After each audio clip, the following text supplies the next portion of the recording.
Hi everyone, welcome back to another video from Apps Academy. Today in this video, I'm going to show you how to change a theme on Slack application on your mobile device. First of all, open up the Slack app on your mobile device and sign in.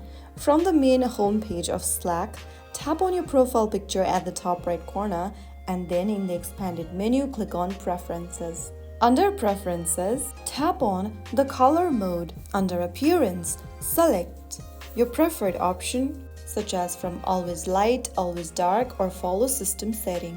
If you choose always dark, this will turn on the dark mode on your Slack application. If you select light, you will see the light interface.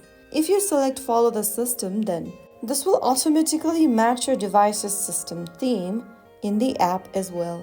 Select your preferred option and that's how you can easily change your theme on Slack mobile application. If you found the video helpful, don't forget to like, share and subscribe to the channel. I will be back again in the next video. Thank you for watching.